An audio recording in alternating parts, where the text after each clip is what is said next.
السلام علیکم ورحمۃ اللہ وبرکاتہ۔ بہت ہی پیارے مسلمان بھائی اور بہنوں، میں غلام مصطفیٰ ہوں اور آپ دیکھ رہے ہیں میرے یوٹیوب فیس بک چینل پیام اسلام۔ درس قرآن کے سلسلہ میں آج کا ہمارا سبق سورۃ المائدہ آیت نمبر 39 اور 40 پر مشتمل ہے۔ اعوذ باللہ من الشیطان الرجیم، بسم اللہ الرحمن الرحیم۔ فمن تاب من بعد ظلمہ واصلح فإن اللہ یتوب علیہ ان اللہ غفور رحیم۔ الم تعلم ان اللہ لہ ملک السماوات والارض یعذب من یشاء ویغفر لمن یشاء واللہ علی کل شیء قدیر۔ پچھلی آیت مبارکہ میں اللہ رب العزت نے چور کے بارے میں اس کی سزا کا تذکرہ فرمایا اور دوسری سزاؤں کا ذکر بھی آگے ہوگا۔ تو دیکھنا یہ ہے کہ کوئی مسلمان اگر گناہ کر بیٹھے اور پھر وہ استغفار کر لے تو کیا گناہ معاف ہو جائے گا، یا پھر بھی اس پر حدود یا جو مقررہ سزا ہے اس کا اطلاق ہوگا؟ اس بارے میں قرآن اور حدیث کی روشنی میں تھوڑی سی بات کریں گے۔ فمن تاب من بعد ظلم، تو جس نے بھی توبہ کر لی، ظلم ہی یعنی گناہ کے بعد، جرم کے بعد، وہ اصلاح اور اپنی اصلاح کر لی، فإن اللہ یتوب علیہ، تو اللہ تعالیٰ توبہ کو قبول کرنے والے ہیں۔ تو اللہ یتوب علیہ، تو اس کی توبہ کو اللہ تعالیٰ قبول کرتا ہے۔ ان اللہ، بے شک اللہ ہے، غفور الرحیم، معاف کرنے والے، غفور بھی ہیں اور رحیم بھی ہیں۔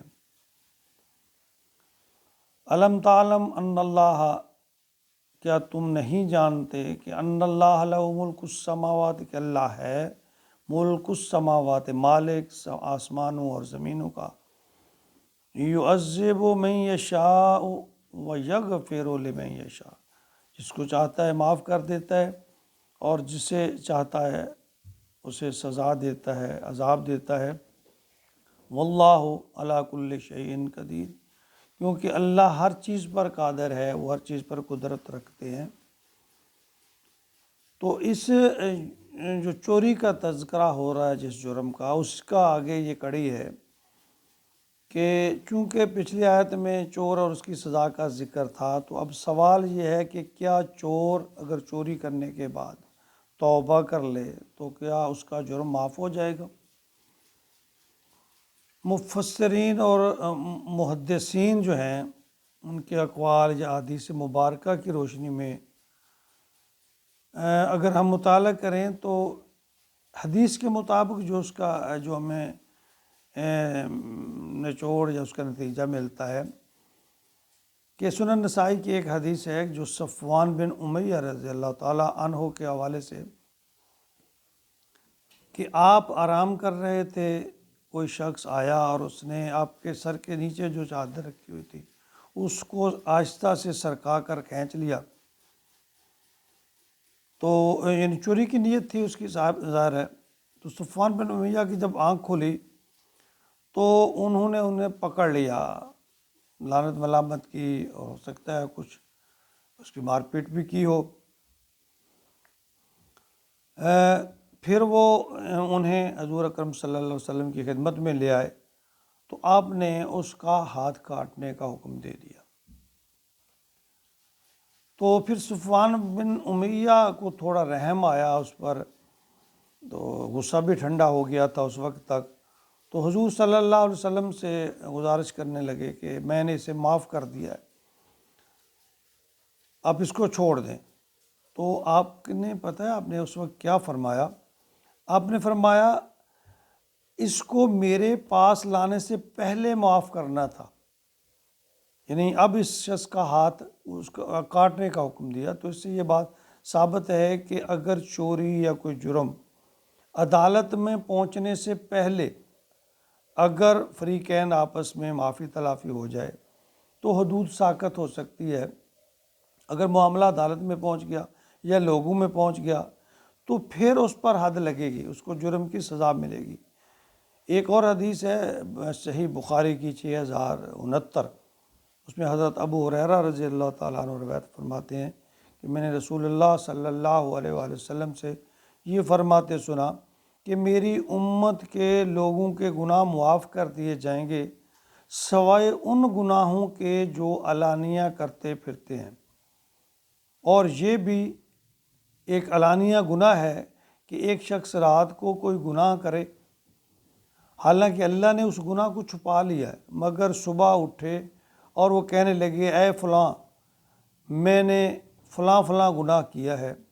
رات گزر گئی، اس کو اللہ نے رب نے اس کو گناہ کو چھپایا تھا، لیکن صبح ہوتے ہی خود اس نے اس کا پردہ جو ہے وہ کھول دیا۔ تو اس سے یہ بات سے ثابت ہوتی ہے کہ جو گناہ علل اعلان ہو جائے، لوگوں تک پہنچ جائے،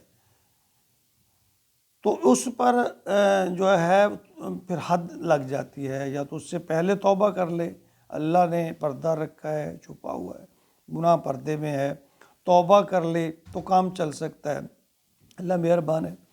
لیکن جب گناہ لوگوں پر ظاہر ہو جائے تو پھر توبہ کے ساتھ ساتھ اس پر شرعی حدود بھی لگیں گی۔ تو چاہیے کہ حتی الوسع اگر گناہوں سے انسان، سب سے پہلے بات تو یہ ہے کہ گناہوں سے بچے، اور اگر کوئی سرزد ہو بھی جائے تو گناہ کو دوسرے تک پہنچنے سے پہلے پہلے اس کی توبہ کر لے، معافی مانگ لے اللہ سے، تو ایسی صورت میں معافی ممکن ہے۔ یہ بھی اسلام میں ایک محرک ہے برائی کو روکنے کے لیے کہ اللہ کا خوف دل میں ہو، اور دنیاوی سزا اور عظیمت سے اگر انسان یہ آڑے آ جائے کہ بھئی لوگوں کے سامنے بدنامی ہوگی، تو وہ اس بات کو کافی حد تک یہ جرم رک سکتے ہیں۔ تو ہمیں چاہیے کہ حتی الوسع گناہوں سے بچنے کی کوشش کریں۔ اگر خدا نخواستہ گناہوں کے مرتکب ہو جائیں تو ان کو چھپائیں اور چپکے سے اللہ سے توبہ کر لیں، تو ایسی صورت میں تو ممکن ہے کہ اللہ تعالیٰ معاف کر دیں۔ لیکن جب معاملہ عدالت میں یا لوگوں میں چلا گیا تو پھر اس پر حد ضروری ہو جاتی ہے، اور اس کی جو سزا ہے شرعی وہ اس کو مل کے رہے گی۔ تو یہ حدیث مبارکہ اور فرامین رسول کے مطابق اس کی کچھ وضاحت سی تھی جو میں نے آپ کے سامنے پیش کی۔ اللہ رب العزت عمل کی توفیق عطا فرمائے، اور اللہ ہر گناہ اور برائی سے ہر مسلمان کو بچائے اور محفوظ رکھے، آمین۔